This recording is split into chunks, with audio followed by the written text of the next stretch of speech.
Americans, I don't care if you're a Republican or a Democrat, you know something in your gut that something is very, very wrong and that we're being pushed by the fringes, left and right. With the economy, no matter what anyone tells you, our problems have just begun. Now there is hope because I'm passionate about American history and making sure that you teach it. You know it and you teach it. This is a nation who has not been taught their own history for two reasons. We have to know history. One, we can look to the past to solve our problems, but we can also look to the past to remember who we are. If we don't, we're going to repeat it. If you're a Bible reading person, have you ever noticed the stories are essentially the same over and over and over again? They're slaves, they get free, they become rich, they destroy themselves. They're slaves, they free themselves, they get rich, they destroy themselves. Same thing. If you don't read the Bible, read Gibbons. The Decline and Fall of the Roman Empire? Are you kidding me? It's like reading the newspaper today. Those who do not know history are destined to repeat it. Well, today, let's talk a little bit of history on why I say the progressives are the disease in this country, the threat to our system of government and our Constitution. That means that the progressives that are on the left and the right, not the ones, Democrats or Republicans that are down here by our Constitution, by our founders, the ones who are here. I don't care if it's, the Republicans or the Democrats, but the ones that move on this scale from freedom to total government. Here we go with history. The year 1939. The Democrats had the White House. There were two political thoughts that had been around now for a while. They were being tried in Europe, who for the very first time in our history, we are now trying to emulate. We're looking at Europe and saying, wow, we should be like them. Even the New York Times and Time Magazine. There's Time Magazine. That's Mussolini. They were looking at him and saying, whoa, this guy's got it down. Even our own president looked to Mussolini and fascism, said this man may actually be a genius. This may be the system of the future. To a lesser extent, it was the same with Hitler, but he kind of went bad a lot faster. But there was also another movement. Progressives on the left looked to a new system being tried in the Soviet Union. And just like today, they were so willing to excuse the horrors of this new utopian system to the extent that the New York Times sent a reporter over to the Soviet Union, and of the massacre that we showed you a couple of weeks ago in our documentary on the Ukraine, this reporter for the New York Times reported, quote, you have to crack a few eggs to make an omelet. The Soviet Union killed 7 million people. Wow, that's some omelet, huh? Both the communists who are on the left, they say, these are communists, and the Nazis are on the right. That's what people say.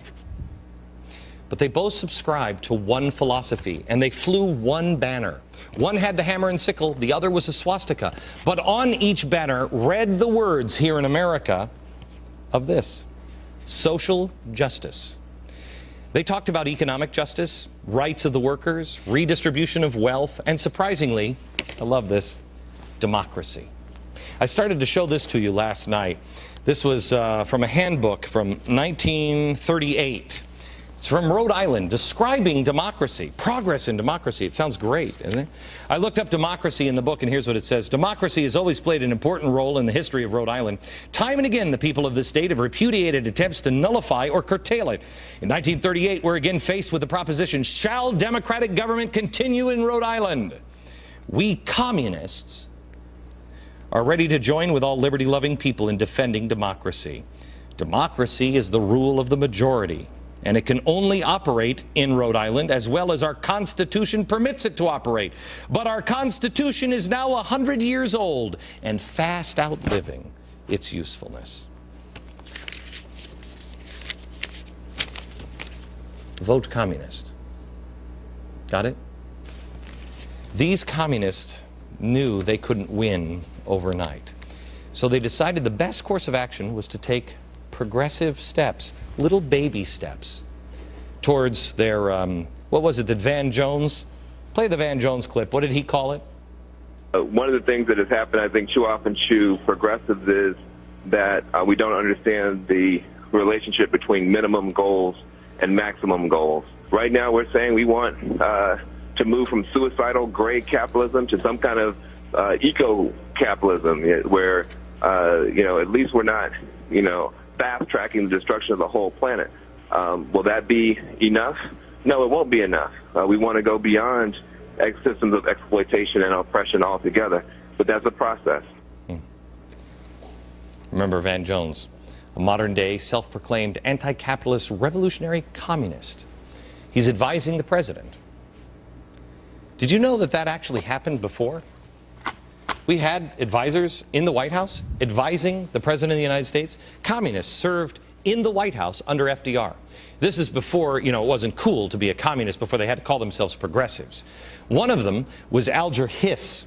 Alger Hiss, he was an attorney who worked on several areas of the New Deal, but we'll let modern-day communists tell you about the days of FDR. Here it is, the bald communist. And for a period, communists had access to the White House during the FDR administration, and this was real. And when things switched around, they decided that was not going to be allowed anymore. Okay, so communism was very popular in our grandparents' day. They just didn't tell us about it. Maybe they were embarrassed that they didn't see all the death and destruction. But there was another movement in America that was also very, very popular in America at the same time. And they also flew the progressive banner. I'm going to show you the pictures that you've never seen before, most likely. I'll explain it all next.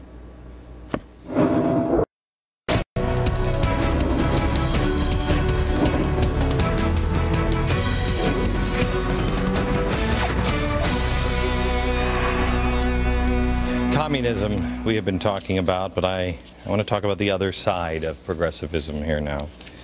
Communism was very, very popular in our grandparents' day.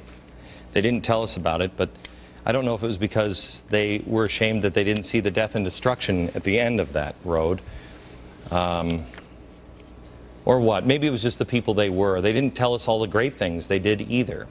But let me show you some pictures.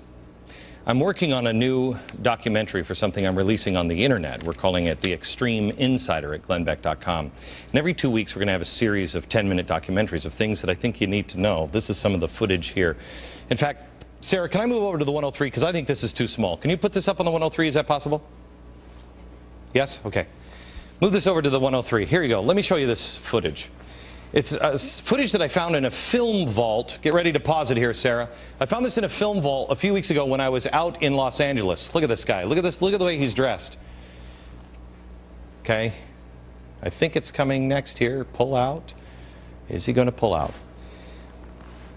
This is actually a speech given in Madison Square Garden in New York. Okay, look, they're giving the Nazi signal.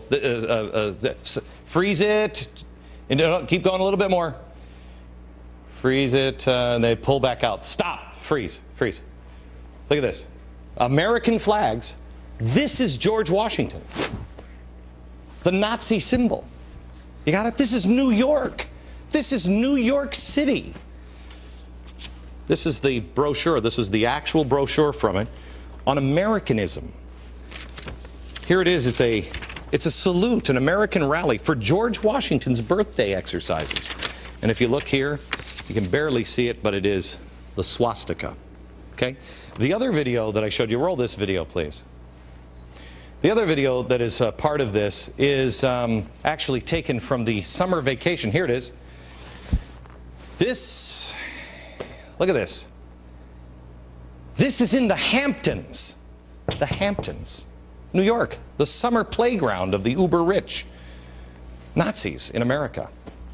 These are pictures of when Nazis filled Madison Square Garden in 1939. These things were happening all over the country. These were the people that were opposed to FDR and the New Deal and the communists. Now, hang on. There are people right now who are watching this show that say, yeah, I told you, those Republicans, they're all Nazis. Well, that's where this came from, okay?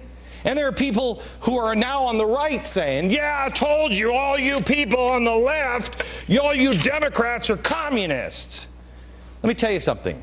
There are Nazis in America, and there are communists in America.